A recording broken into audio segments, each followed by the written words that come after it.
हम NCERT history class 6 के second chapter में आगे, जिसके बारे में आखेटक खाद्य संग्रह से भोजन उत्पाद के बारे में पढ़ेंगे कि आखिर मानव स्टार्टिंग में कैसे खाना खाते थे, किधर कहाँ से मिल पाते थे, इन सब के बारे में लिखे थे।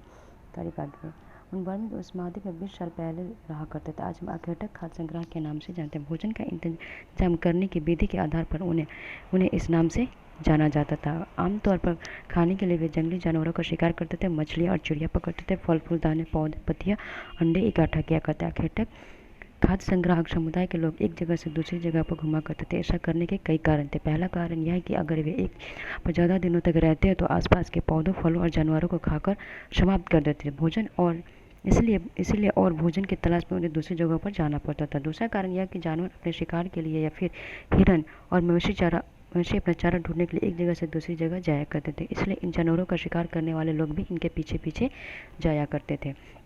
तीसरा कारण यह कि पेड़ों और पौधों में फल फूल अलग अलग मौसम में आते थे, इसलिए लोग इनकी तलाश में उपयुक्त मौसम के अनुसार अन्य इलाकों में घुमा करते थे। और चौथा कारण यह है कि पानी के बिना किसी भी प्राणी या पेड़ पौधे रहना संभव नहीं होता है और पानी झीलों, झरनों तथा नदियों में भी मिलता है। यद्यपि कई नदियों और झीलों का पानी कभी नहीं सूखता है, कुछ झीलों और नदियों के पानी बारिश के बाद ही मिल पाता है। इसलिए ऐसे झीलों और नदियों के किनारे बसे लोगों को सूखे मौसम में पानी की तलाश में इधर उधर जाना पड़ता है। आरंभिक मानव के बारे में जानकारी कैसे मिलती है? पुरातत्वविदों को कुछ ऐसी वस्तु मिली जिसका निर्माण और उपयोग आखेटक खाद्य संग्राहक किया करते थे। यह लोगों ने अपने काम के लिए पत्थरों, लकड़ियों और हड्डियों के औजार बनाए। इनमें से पत्थरों के औजार आज भी बचे हैं। इनमें से कुछ औजारों का उपयोग फल फूल काटने, हड्डियाँ और मांस काटने तथा पेड़ों की छाल और जानवरों की खाल उतारने के लिए किया जाता था। कुछ के साथ हड्डियों तथा लकड़ियों के फट्टे लगाकर भाले और बांध जैसे हथियार बनाए जाते थे। कुछ औजारों से लकड़ियाँ काटी जाती थी। लकड़ी का उपयोग ईंधन के साथ साथ झोपड़ी और औजार बनाने के लिए किया जाता था। अब यहाँ पे देख सकते हैं। उसके बाद से रहने की जगह निर्धारित करना। लाल त्रिकोण वाले स्थान वे पुरातत्व स्थल है जहाँ पर आखेटक खाद्य संग्राहक के होने के प्रमाण थे। इसके अलावा और भी कई स्थानों पर आखेटक खाद्य संग्राहक होते थे। चित्र में से कुछ गिने चुने स्थानीय चिन्ह गए। कुछ कई पुरा स्थल नदी और झीलों के किनारे जो है पाए, जैसे बुरजा होम कश्मीर में है, मेहरगढ़ आपको पाकिस्तान में है, भीमबेटका जो है देख सकते हैं आपको मध्य प्रदेश में पड़ता है। मध्य प्रदेश में है कोल्डीवा है, महागढ़ा, नर्मदा और ताप्ती नदी है, मुंबई है, गोदावरी है, इनाम है, कलकत्ता है, गंगा है, चिराद जो कि बिहार में है, दाउजोली जो कि पश्चिम बंगाल में है। इसके वजह से गोदावरी, नर्मदा से मुझे कुरनूल की गुफाएं जो है ये सारी दिए गई हैं। कुरनूल की गुफाएं आपको आधुनिक नगर में दिया गया, यानी कि आधुनिक नगर आपका वो मुंबई हो गया। कुरनूल, ब्रह्मगिरी, पय्यमपल्ली, कावेरी, हरितूर और आदि चन्नूर है। इसके बारे में यहाँ पे मैप में दिया गया। इसके बाद से आते हैं जो कि पत्थर के ऊपर बहुत महत्वपूर्ण थे, इसलिए लोग ऐसी जगह ढूंढते थे जहाँ अच्छे पत्थर मिल सके। जिन गुफा में लोग रहते थे उनमें से कुछ दीवारों पर चित्र भी मिले। इनमें से कुछ उदाहरण मध्य प्रदेश और दक्षिण उत्तर प्रदेश की गुफाओं से मिले हैं। इसके ऊपर सजीव चित्रण किया गया। भीमबेटका जो है आधुनिक मध्य प्रदेश इस पुरास्थल पर गुफाएं तथा कंदराई में लोग इन गुफाओं में इसलिए रहते थे क्योंकि यहाँ उन्हें बारिश, धूप और हवाओं से राहत मिलती थी। ये गुफाएं नर्मदा नदी के घाट में से, यानी कि भीमबेटका जो है नर्मदा नदी के पास है। यहाँ पे आप देख सकते हैं। उसके बाद पुरास्थल उस स्थान पर कहते हैं जहाँ औजार, बर्तन और इमारतों जैसी वस्तुओं के अवशेष मिलते हैं। ऐसी वस्तुओं का निर्माण लोगों ने अपने काम के लिए किया और बाद में वही जगह जमीन के ऊपर, अंदर, कभी कभी समुद्र और नदी के तल में भी पाए जाते हैं। इन के बारे में हम अगले कहते हैं। आगे की खोज। कुरनूल गुफा हम लोग देखे हैं, यहाँ राख के अवशेष मिले। कुरनूल गुफा में राख के अवशेष। अब कुरनूल गुफा के बारे में हम दिखा देते हैं। कुरनूल गुफा जो है ये तमिलनाडु के आसपास का क्षेत्र जो कि रेड से इंडिकेट किया गया है। आग के इस्तेमाल कई कार्यों के लिए किया, जैसे प्रकाश के लिए, मांस भोजन का, खतरनाक जानवरों का नाम और तिथियाँ। हम इसका पुरातत्व के अनेक बड़े बड़े नाम। आरंभिक काल में ये पूरा पाषाण काल कहते थे। यह दो शब्दों से पूरा यानी प्राचीन और पाषाण यानी पत्थर से है। यह नाम पूरा स्थलों से प्राप्त पत्थर के औजारों के महत्व को बताता है। पूरा पाषाण काल 20 लाख साल पहले, 12,000 साल पहले के दौरान माना जाता है। इस काल को 3 भागों में विभाजित किया, आरंभिक, मध्य और उत्तर पूरा पाषाण काल। इस काल को यानी पूरा पाषाण काल को आरंभिक, मध्य और उत्तर पूरा पाषाण काल युग है। मानव की लगभग 99% कहानी इसी दौरान में घटित हुई थी। उसके बाद से है जिस काल में हम पर्यावरणीय बदलाव देखते हैं उसे मेसोलिथ, यानी जिसमें पर्यावरणीय बदलाव से मेसोलिथ यानी मध्य पूरा पाषाण युग थे। इसका समय लगभग 12,000 से लेकर 10,000 साल तक पहले तक माना जाता है। और इस काल में पाषाण और औजार आमतौर पर बहुत छोटे थे, इसलिए इसे माइक्रो का मतलब ही छोटा होता है, यानी लघु पाषाण कहता है। प्राय इन औजार में हड्डियों तथा लकड़ियों के भुट्टे लगे हंसिया और आरी जैसे औजार मिलते हैं। साथ साथ पूरा पाषाण युग वाले औजार भी इस दौरान बनाए जाते हैं। अगली युग की शुरुआत 10,000 पहले से होते हैं। इसे नौ पाषाण युग के रहते हैं। नया इस प्रकार बहुत से बारे में देखते हैं। बदलती जलवायु। लगभग 12,000 साल पहले दुनिया की जलवायु में बड़े बदलाव आए और गर्मी बढ़ी। इसका परिणाम सिर्फ कई क्षेत्रों में घास वाले मैदान बनने लगे। इससे हिरण, बारहसिंगा, भेड़, बकरी का जैसे अन्य जानवरों की संख्या बढ़ी, जो खासकर जिंदा रहते हैं। जो लोग इन जानवरों का शिकार करते थे वे भी इनके पीछे आए और इनके खाने पीने की आदतों और प्रजनन के समय जानकारी हासिल करने लगे। हो सकता है तब लोग इन जानवरों को पकड़कर अपनी जरूरत के अनुसार पालने की बात सोचने लगते थे। इस काल में मछली के महत्वपूर्ण स्रोत थे। खेती और पशुपालन की शुरुआत। इस दौरान उपमहाद्वीप में भिन्न भिन्न इलाकों में गेहूँ, जौ और धान जैसे अनाज प्राकृतिक रूप से उगने थे। शायद महिलाओं, पुरुषों और बच्चों ने इन अनाजों को भोजन के लिए बटोरना शुरू कर दिया। साथ ही वे यह भी सीखने लगे कि अनाज कहाँ उगते थे और अब कब पककर तैयार होते थे। ऐसा करते करते लोगों ने इन अनाजों को खुद पैदा करना सिखा लिया। इस प्रकार धीरे धीरे वे कृषक बन गए। इसी तरह लोगों ने अपने घरों के आसपास चारा रखकर जानवरों को आकर्षित कर उन्हें पालतू बनाया। सबसे पहले जिस जंगली जानवर को पालतू बनाया था वह कुत्ता था। वह कुत्ते का जंगल पूर्वज था। धीरे धीरे लोग भेड़, बकरी, गाय, सुअर जैसे जानवरों को अपने घरों के नज़दीक आने से उत्साहित करने लगे। ऐसे जानवर झुंड में रहते थे और ज़्यादातर घास खाते थे। अक्सर लोग इन जंगली जानवरों के आक्रमण से इनकी सुरक्षा किया करते थे और वे इस तरह धीरे धीरे पशुपालक बन गए। अब यहाँ पूछ रहे कुत्ते को ही पालतू क्यों बनाया?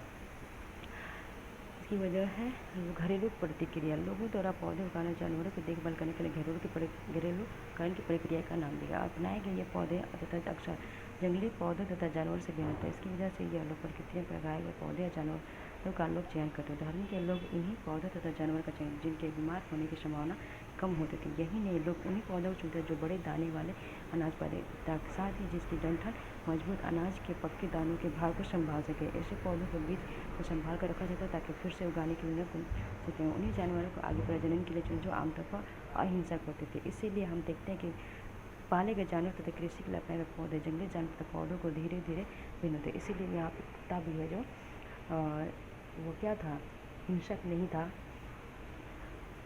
इसलिए बनाया गया।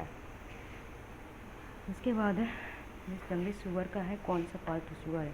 इस प्रक्रिया धीरे चलते करीब 12,000 साल पहले से वास्तव में अनाज जो हमारे बोलते इसकी प्रक्रिया की वजह से कृषि के लिए अपनाई गई सबसे प्राचीन फसल जो है वो गेहूँ है। सबसे पहले जिस जानवर को बनाया गया था पालतू वो कुत्ता है और सबसे प्राचीन फसल गेहूँ तथा जौ आते हैं। जो उसी तरह सबसे पहले पालतू बनाया गया कुत्तों के बाद भेड़, बकरी आते हैं।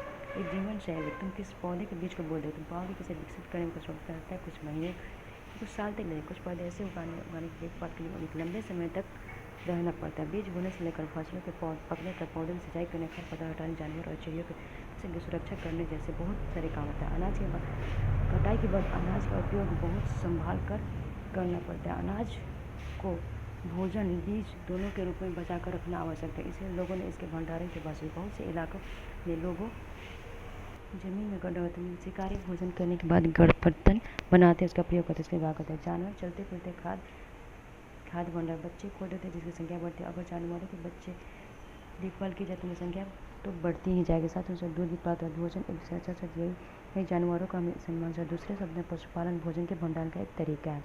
और कृषकों और पशुपालकों के बारे में जानते हैं। इनमें से प्रत्येक बिंदु उस जगह दर्शाता जहाँ पुरातत्व विभाग शुरुआती कृषकों और पशु के होने का साक्ष्य मिलते हैं। ये पूरे उपमहाद्वीप भूभाग में सबसे महत्वपूर्ण पश्चिमोत्तर क्षेत्र में आधुनिक कश्मीर और पूर्वी तथा दक्षिण भारत पाया था। वास्तव में जंगली पालकों की बस्तियाँ थी या नहीं, इसे जानने के लिए वैज्ञानिक खुदाई में मिले पौधे और पशुओं की हड्डियों के नमूने का अध्ययन करते हैं। इनमें से सबसे रोचक जले हुए अनाज के अवशेष मिलते हैं। ऐसा लगता है कि यह गलती से या फिर जानबूझकर जलाएंगे। वैज्ञानिक इन अनाजों की पहचान कर सकते हैं। चलते कि उपमहाद्वीप में बहुत सारी फसलें उगाई थी। वैज्ञानिक हड्डियों की पहचान करता है। स्थायी जीवन की और पुरातत्वविदों के कुछ पुरास्थलों पर झोपड़ियाँ और घरों के निशान मिले, जैसे बुर्ज होम जो कि कश्मीर में है। तो लोग गड्ढे के नीचे घर बना करते हैं जिन्हें गर्तवास कहा जाता है। यानी कि बुर्जा होम जो कि कश्मीर में है, उसमें गड्ढे के नीचे लोग घर बना के रहते हैं जिन्हें गर्तवास।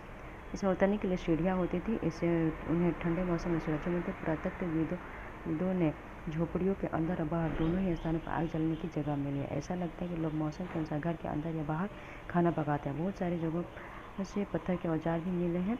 इसमें से कई होंगे जो पूरा पाषाण युगन उपकरणों से भी नहीं, इसलिए इन्हें नौ पाषाण युग कहा जाता है।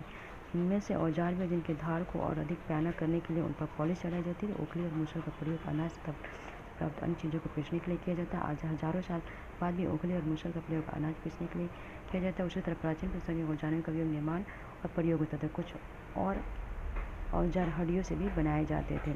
नवपाषाण युग के प्रस्थल कई प्रकार मिट्टी के बर्तन मिलते, इसलिए और अलंकरण भी किया था। बर्तनों का उपयोग चीज़ों पर रखने के लिए किया जाता है। धीरे धीरे लोग बर्तनों का उपयोग खाना बनाने के लिए करते हैं। चावल के दलहन जैसे अनाज अब आहार का महत्वपूर्ण हिस्सा बन गए। इसके बाद साथ साथ अब लोग कपड़े भी बुनने लगे। इसके लिए कपास जैसे आवश्यक पौधे उगाए जाते थे।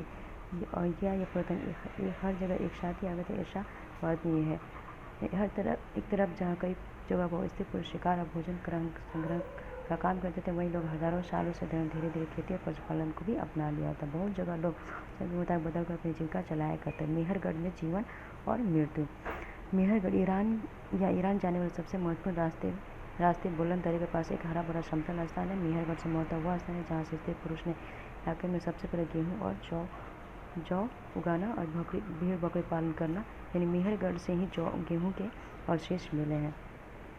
यह विभिन्न जानवरों के हड्डियाँ मिले। इसमें हिरन तथा सूअर जैसे जंगली जानवर, भेड़ और बकरियों की हड्डियाँ। मेहरगढ़ में इसके अलावा चौकोर और आयताकार घरों के अवशेष मिले। प्रत्येक घर में 4 या उससे ज़्यादा कमरे, इसमें कुछ भंडारण के मतलब मृत्यु के बाद सामान्यतः मृतक के सगे संबंधी उसके प्रति सम्मान जताते। लोगों की आस्था है कि मृत्यु के बाद भी जीवन होता है, इसलिए कब्रों में मृतकों के साथ कुछ सामान भी रखे जाते थे। मेहरगढ़ में ऐसे कई कब्रें, एक कब्र मृतक के साथ एक बकरी को दफनाया गया। मृतक के साथ बकरी जो दफनाया गया वो मेहरगढ़ में मिला गया है।